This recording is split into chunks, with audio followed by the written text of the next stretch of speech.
Let's start with Inotria: The Last Song, a game that brings the soul of Italy to life with every detail, where you're not just playing a character, but exploring a world steeped in folklore, history, and vibrant culture. The combat is an absolute blast. Inotria blends fast-paced action with a bit of tactical thought. You're not just mashing buttons or hacking away mindlessly. There's a rhythm and flow to it, almost like a dance. The mechanics feel responsive and tight, rewarding both skill and timing. And each enemy encounter feels different enough to keep you on your toes. 1 minute, you're squaring off against a creature straight out of a folktale, and the next, you're strategizing how to use the environment to your advantage.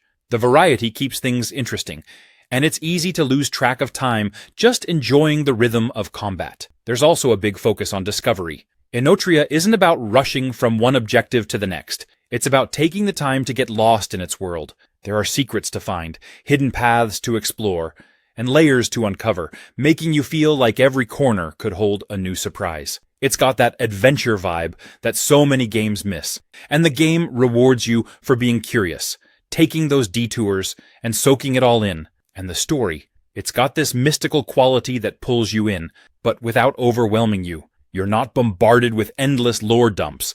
Instead, you gradually uncover the history, culture, and myths that shape Inotria. This approach lets you feel like a true adventurer, learning about the world through exploration, conversations, and the environment itself, like you're peeling back layers of a mystery that's waiting to be unraveled. And let's not forget the characters. The people of Inotria feel distinct, with personalities and stories that add depth to your journey. You're not just a faceless hero passing through. The game makes you feel like you're building connections, and these interactions add warmth to the adventure. Inotria: The Last Song is definitely worth your time. Next we have Trepang 2. If you've ever thought, I just want to feel like an unstoppable force of nature for a few hours, then Trepang 2 is here for you. First off, the combat is insanely fun. It's got that frantic, almost chaotic energy that just pulls you in and doesn't let go. I'm talking about big guns, quick reflexes, and a dash of superhuman abilities that make you feel like you're in a blockbuster action movie. One moment, you're taking cover and planning your next move, and the next, you're slow motion diving through bullets like some kind of action hero. It's a roller coaster, and you're the one pushing the gas pedal. But let's get real here. This isn't just another mindless shooter.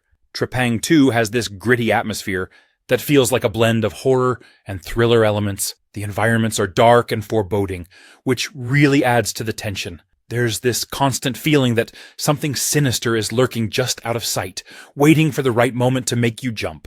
The sound design is on point too. The eerie noises, the distant footsteps, and the subtle ambient music all create a mood that's both exciting and a little unsettling. It keeps you on edge in the best way possible. And can we just appreciate the superpowers for a second?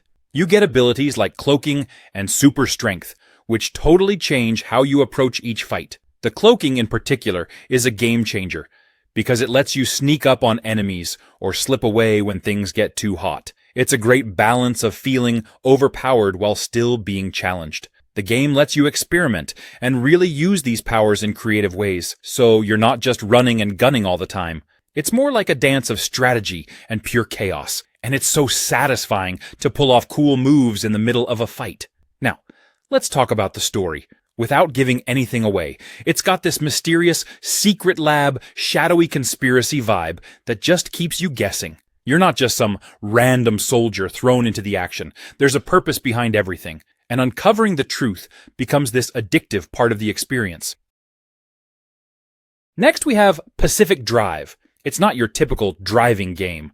Imagine a survival road trip with a seriously supernatural twist. You're behind the wheel, cruising through the mysterious and frankly eerie landscapes of the Pacific Northwest, and every trip feels like this unique blend of exploration, suspense, and the kind of curiosity that makes you say, what if I just drove a little further? So let's set the scene.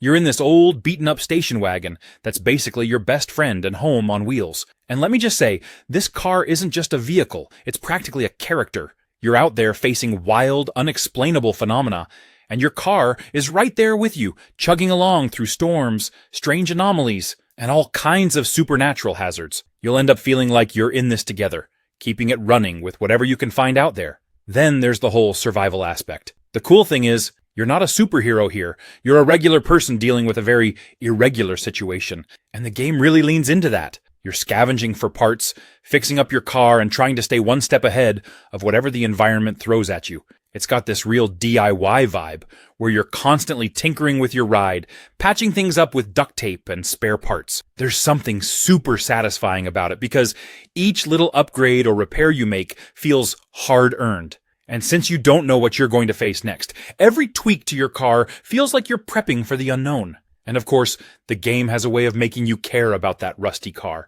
It's not just transportation, it's your lifeline. Every scratch, every upgrade, every random little item you slap on for repairs, it's like you're building this story together. By the time you're a few trips in, that car feels like an extension of you, like it's holding the memories of every close call, every strange encounter. What I love, too, is how Pacific Drive encourages exploration. You're not given a set route, so you're free to decide where you want to go, and there are plenty of secrets off the beaten path. And it's got this uncanny charm that pulls you in and doesn't let go. Next we have Mutant. Picture this, a post-apocalyptic open world, but it's not bleak and gray. Nope, Mutant flips the script, throwing you into this lush, colorful environment that's teeming with life, strange creatures, and a real sense of wonder. You play as this adorable, yet totally fierce, mutant critter who's out there saving, or maybe even reshaping, the world. And every choice you make has an impact. One of the coolest things about Mutant is the customization. Right from the start, you're in charge of creating your little mutant warrior. The game has this whole DNA slider system, where you can adjust your character's appearance and abilities, so you could end up with a tiny, super intelligent creature, or a big, tough warrior. And as you play, the choices just keep coming. You'll be picking abilities, powers, and weapons that totally change up your playstyle. I mean, you're out here in a post-apocalyptic wasteland, wielding crazy cool weapons and mutant powers that make you feel like a total hero, or anti-hero, depending on how you play it. The combat is another big highlight. It's a mix of martial arts, gunplay, and mutant abilities, which gives it this flow that's just so fun. One minute you're dodging around, pulling off crazy combos, and the next, you're launching mutant powers to take down enemies in style. And since the world is filled with wacky enemies, the combat is always interesting and varied. You can customize weapons and gear too, so if you want to roll up with a giant custom-made sword or a cobbled-together blaster, go for it. The game lets you get creative, which makes every encounter feel fresh. And even with all the action, there's this laid-back vibe in Mutant that's honestly refreshing. You can just take your time exploring, discovering secrets, or helping out quirky characters without feeling pressured. There's always something to see, whether it's a strange creature to befriend or fight, a puzzle to solve, or a beautiful vista to take in. And while there's a story guiding you, it really feels like the game lets you wander. Next we have Ad Infinitum. It's a psychological horror game that takes you to some pretty dark places, but in a way that's absolutely fascinating. What's unique about Ad Infinitum is that it doesn't just rely on jump scares or cheap thrills. This game builds tension in a slow burn way that feels like it's crawling under your skin. Every corner you turn, every door you open, there's this constant feeling that something is lurking. The game really makes you feel like you're not alone, like the walls themselves are watching you. It's a level of immersion that's honestly hard to pull off, but Ad Infinitum nails it. Set against the backdrop of World War I, the game dives into some pretty intense themes, and it does so with a lot of respect and depth. It's not just about spooky monsters or things that go bump in the night. It's about the horrors of war and the toll it takes on the mind. The protagonist, a soldier haunted by his past, has these surreal and nightmarish visions, and you're right there with him, trying to make sense of what's real and what's not. And let me tell you, there's something deeply unsettling about a horror game that's rooted in real historical trauma. It makes the fear feel so much more personal. Just when you think you've got a handle on what's going on, the game throws you a curveball. You'll be exploring, thinking you're safe, and suddenly you're face to face with something that makes your heart skip a beat. It's not predictable, and that unpredictability keeps you glued to the screen. You'll find yourself asking, what's going to happen next, more times than you can count. And let's talk about the story without giving too much away. It's deep, emotional, and haunting, touching on themes like guilt, trauma, and the scars of war. It doesn't hit you over the head with exposition, but rather lets you uncover pieces bit by bit, creating this slow, immersive narrative that you're piecing together like a fragmented memory. So, if you're into horror games that offer more than just scares, games that dive into psychological depths and make you think long after you've put down the controller, Ad Infinitum is absolutely worth a shot. Next we have Starfield. This game doesn't just drop you into a new world, it throws you into an entire galaxy where you can explore countless planets, dive into intense space battles, and even get lost in the quieter moments of just gazing at the stars. One of my favorite things about Starfield is how it lets you be whoever you want to be. You're not just a space explorer, you're your space explorer. The customization here is wild, from your character's looks and skills to your ship's design and function. Want to be a sleek rogue, drifting through the stars in a nimble craft? Go for it!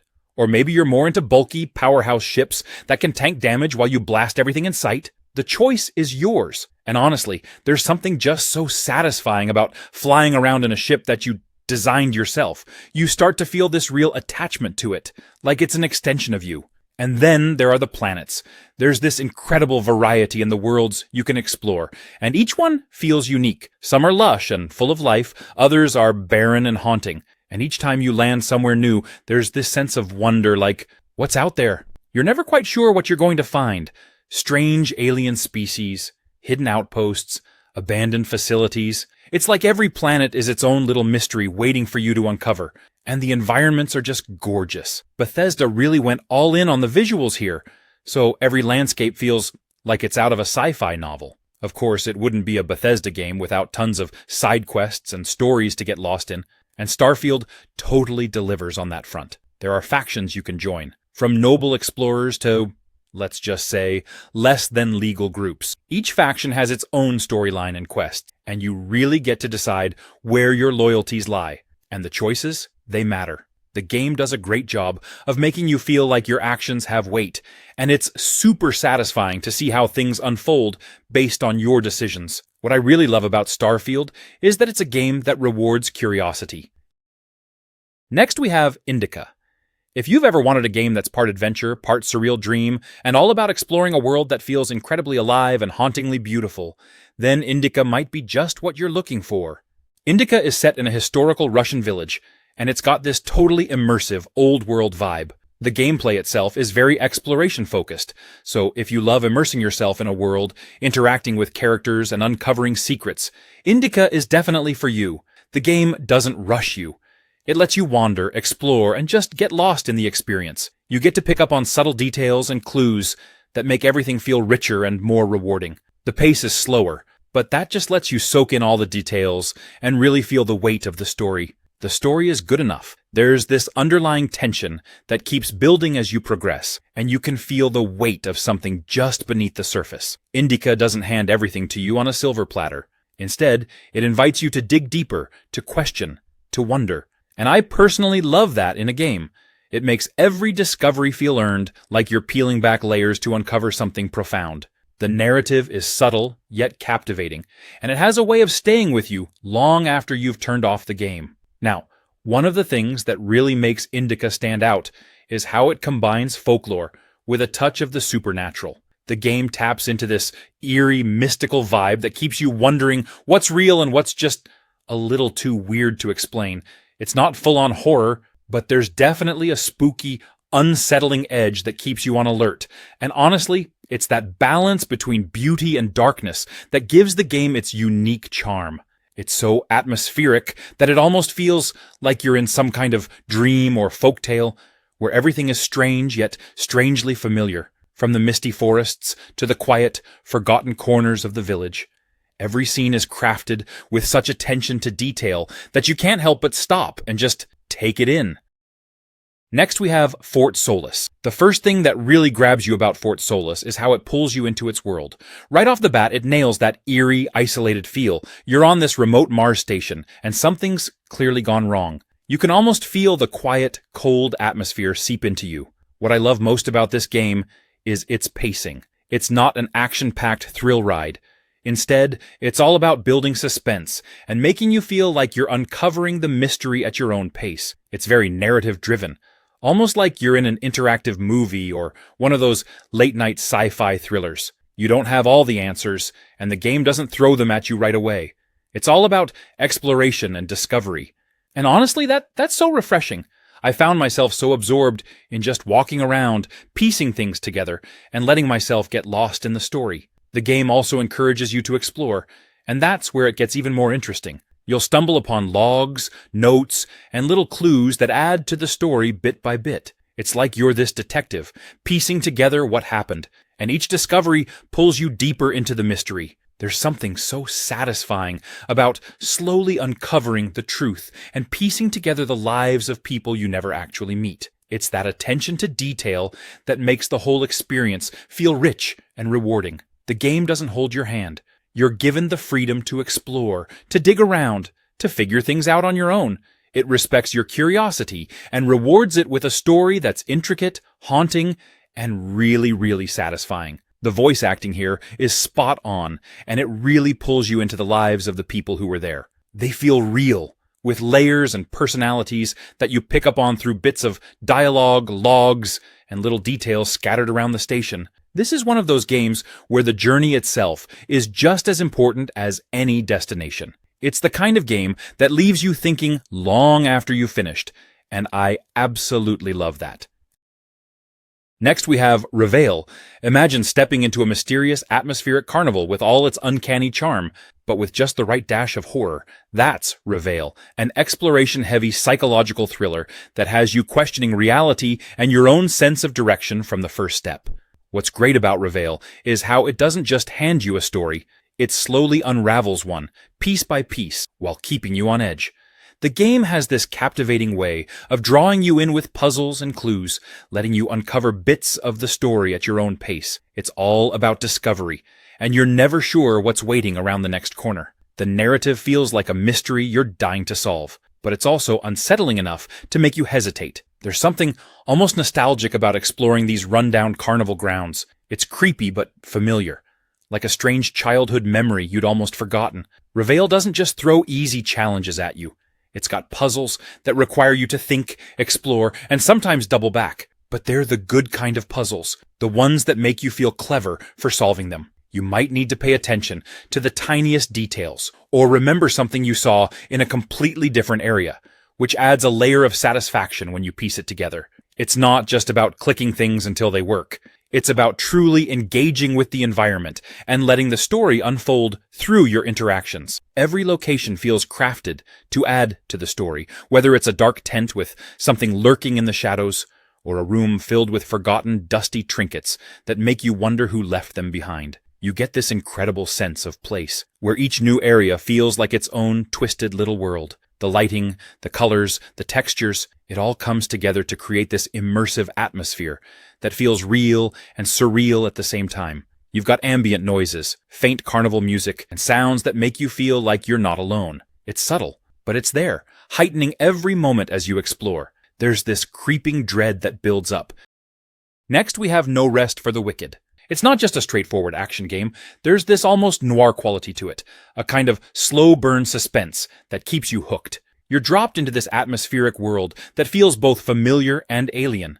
You're always on alert, and it makes exploration feel like a tense but thrilling experience. The game has a combat system that feels tight, with a mix of melee and ranged options that keep things fresh. It's not just about button mashing. There's strategy involved, especially when you're dealing with multiple enemies or more powerful foes. You have to pick your battles, time your attacks, and sometimes just know when to run. It's intense, but not in a way that's overwhelming. It just makes every encounter feel meaningful. You're not just blowing through enemies. You're surviving each fight. And that survival element adds a layer of realism that's honestly refreshing. And the exploration? That's where the game really shines. It rewards you for being curious, for wandering off the beaten path, and it makes you feel like a detective in your own thriller. There are notes, clues, and environmental details that flesh out the story without hitting you over the head with it.